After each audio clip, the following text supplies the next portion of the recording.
आज बाबा साहब का संविधान 75वां वर्ष मनाए जा रहे हैं। ये संविधान दिवस जो किताब बनाई, ये किताब नहीं, ये एक बाबा साहब की मेहनत थी।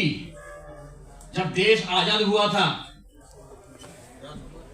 उसके अंदर आपकी कार्यपालिका, न्यायपालिका और विधायिका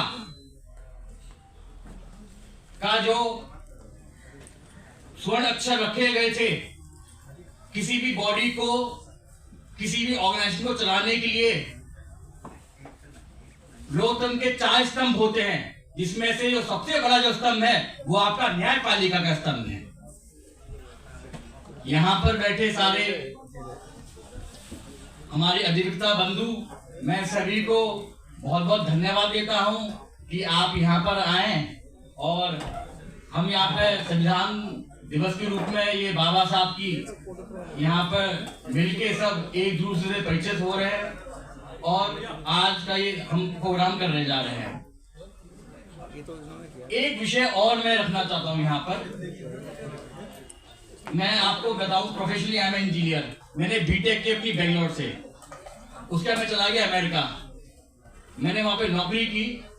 उसके बाद 17 साल में 27 कंट्री जाके देश में सुरक्षा का जो सबसे बड़ा अहम मुद्दा होता है, अगर आपको याद होगा जब हम पे पाकिस्तान का अटैक हुआ था बॉम्बे पे होटल के अंदर, उसके बाद से गाइडलाइन आई थी MHA की, मिनिस्ट्री ऑफ होम अफेयर्स की, कि हिंदुस्तान के अंदर जितने भी airport, metro, railway station, PSU, CSU, even जितनी कोर्ट, उसमें सुरक्षा के उपकरण होने चाहिए, अनिवार्य हैं। मैंने 3 देशों के अपना काम किया है। एक हमारे माननीय प्रधानमंत्री जी का जो सपना था मेक इन इंडिया का, उसको धरातल पर लेके देश की पहली फैक्ट्री मैंने ग्रेटर नोएडा में लगाई है। अगर आप एम्प्लॉयमेंट की बात करते हैं, मेरे यहाँ पे इंजीनियर्स, मेरे यहाँ पे लॉयर्स, एक स्ट्रक्चर बनाया है। तो ये तो मैं अपने परिचय दिया। अब यहाँ पे सारे अधिवक्ता हैं, यहाँ पे बैठे हुए हैं।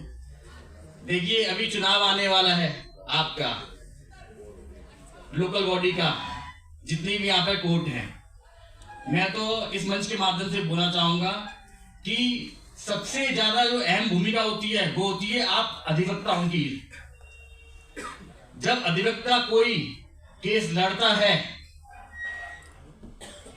जब जिरह करता है, वो करता है सच्चाई के लिए।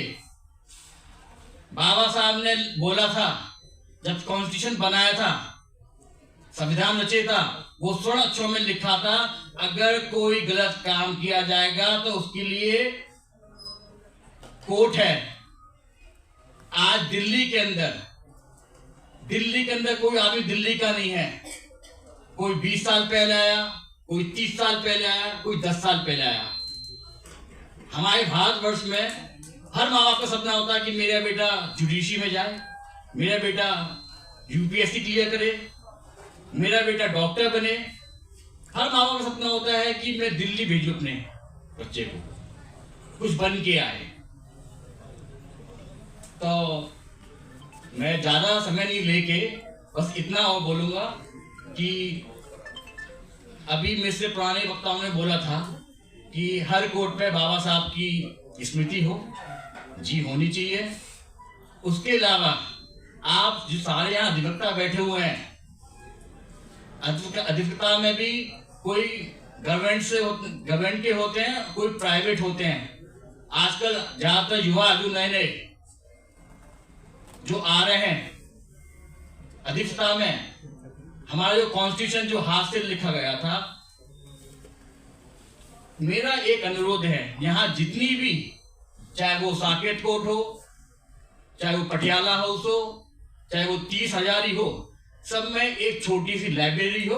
उस लाइब्रेरी के अंदर आज देश टेक्नोलॉजी में चल रहा है आगे, तो जिसमें जितने भी अधिवक्ता हैं उन सबका एक्सेस हो, अगर मैं खुद अधिवक्ता हूं और मैं किताब खरीदने जाऊं और मैं असमर्थ हूं, तो मैं कैसे खरीदूंगा मैं? तो मेरी यहाँ अगर आवाज यहाँ सुनने हो तो यहाँ के अभी सुप्रीम कोर्ट के लॉयर्स भी बैठे थे, यहाँ पे प्रेसिडेंट भी बैठे हैं जी, सॉरी, बैठे हैं। तो मेरा तो एक ही अनुरोध है कि जो हमारे जो नए युवा अधिवक्ता लाइन में आ रहे हैं, तो टेक्नोलॉजी पे देखिए, बाबा साहब ने ये किताब ऐसे नहीं लिखी थी। उन्होंने लिखा था, सोचा था कि शताब्दी पे शताब्दी, 50 साल बाद, 70 साल बाद मेरा देश कैसा होगा, हमारे नागरिकों की मूलभूत समस्याएं, जरूरतें कैसी होगी, ये था आपका संविधान। तो मैं तो प्रेसिडेंट साहब आपसे भी रिक्वेस्ट करना चाहूंगा कि जितनी भी यहाँ पे जो कोर्ट हैं, डिस्ट्रिक्ट कोर्ट्स हैं, उसमें एक छोटी सी लाइब्रेरी और ऑनलाइन लाइब्रेरी जिसमें एक ऐप बनाया जाए, और उस ऐप में जहां पे अधिवक्ता रजिस्टर्ड है उसको एक्सेस हो पढ़ने के लिए। जब अधिवक्ता जिरह करने जाता है न्यायाधीश से, तो आधी चीजें इसमें जल्दी में भूल जाता। तो अगर आज सारा देश डिजिटल पे चल रहा है, तो मेरा तो आपसे सिर्फ अनुरोध है, ये एक मेरा सुझाव है। बाकी I am not a lawyer. मैं धन्यवाद देता हूँ पूरी टीम को, यूनिटी फॉलोअर्स को भी, आपने मुझे यहाँ बुलाया। और आने वाले 6 तारीख को हमारे बाबा साहब का श्रद्धांजलि दिवस है। तो एक मेरी और प्रार्थना है, आप साकेत कोर्ट बगल में है, एक अधिवक्ता इतना तो सक्षम है कि 5 कंबल गरीब, दबे, कुचले उनको दे दें। बाबा साहब की आने वाली 6 तारीख को अगर आप सब लोग से मेरी गुजारिश है, ये करते हैं, तो ये एक सही माने में एक श्रद्धांजलि हमारे 6 तारीख को बाबा साहब को अर्पित होगी। जय भीम, जय भारत, राष्ट्रीय भारत। दिल्ली में एक है तो सेफ है।